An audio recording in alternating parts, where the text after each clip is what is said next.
یہ دل ٹھیک کر لیجیے. اللہ کہہ رہے ہیں قد افلح من تزکا.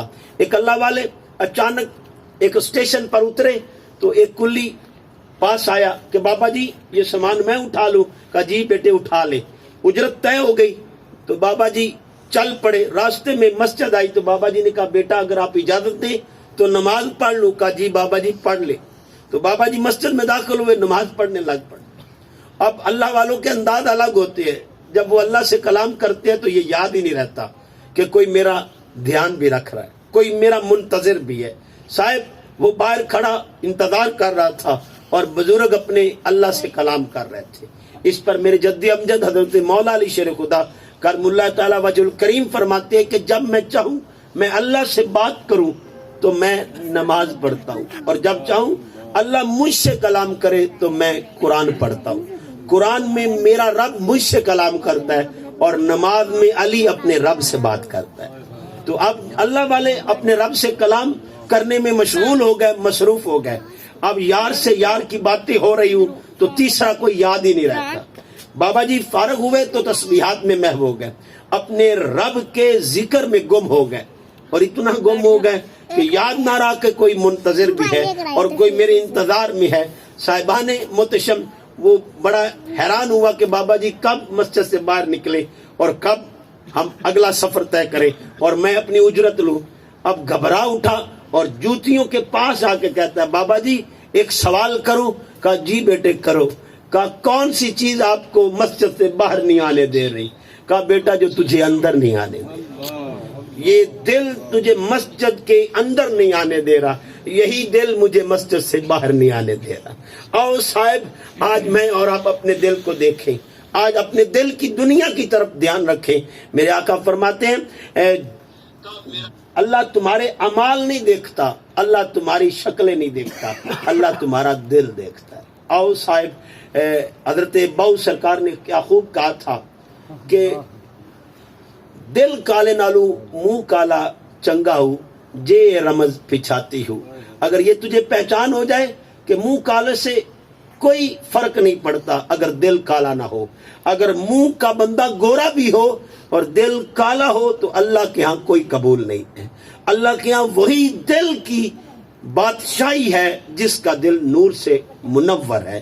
صاحب بڑے بڑے گورے اپنے اپنے گھروں میں سوئے رہے, بڑے بڑے گوروں کو کہا کہ اپنے بستروں پہ لیٹے رہو, تم اس لائق نہیں کہ اللہ کے نام اور اللہ کی صدا کو بلند کرو.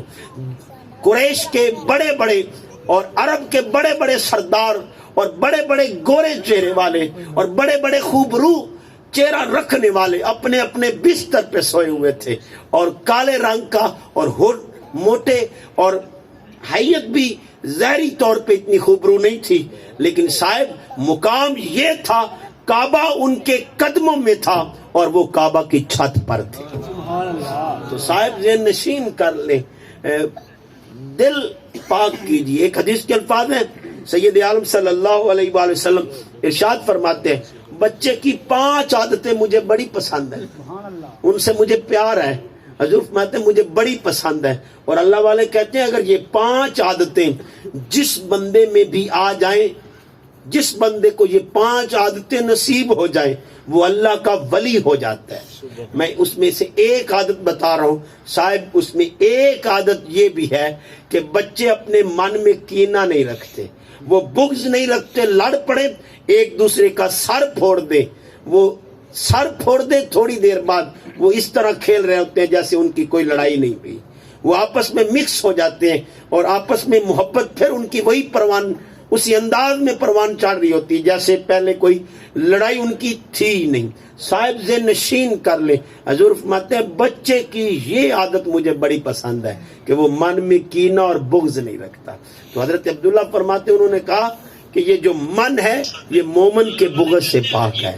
صاحب آج میں اور آپ اپنے من کو دیکھیں, آج اپنے من کی طرف دھیان دیں. ہم تو اس بات پر اتر آئیں گے کہ ہمیں تو اپنے گد سے حالات پہ رونا آیا. اے رونے والے تجھے کس بات پہ رونا آیا؟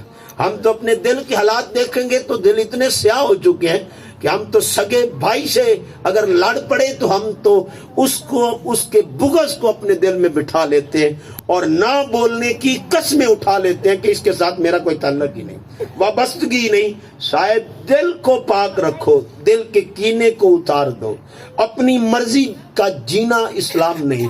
یا ایھا الذین آمنوا ادخلوا فی السلم کافہ، پورے کے پورے اسلام میں داخل ہو جاؤ۔ یہ من اپنے رب کے نام لگا دو، جس کے من میں وہ ہوتا ہے اس کے من میں بغض نہیں ہوتا۔ اللہ پاک دوستان گرامی قدر، آپ یہاں بیٹھ کے ارادہ کر کے اٹھے کہ اپنے دل میں کینہ اور بغض کو جڑ سے پھینک دیں گے، انشاءاللہ جڑ سے نکالنے کی کوشش کریں گے، انشاءاللہ ہم کوشش کریں گے۔ لیس للانسان الا ما سعی، جو بندہ کوشش کرتا ہے میرا رب اس کی کوشش کو تقویت دیتا ہے اور اس کو اپنے مشن میں کامیابیاں عطا فرماتا ہے۔ تو ہم کوشش کریں گے کہ آج کے بعد آپ اپنے من کو صاف رکھنے کی۔ تو دوستانے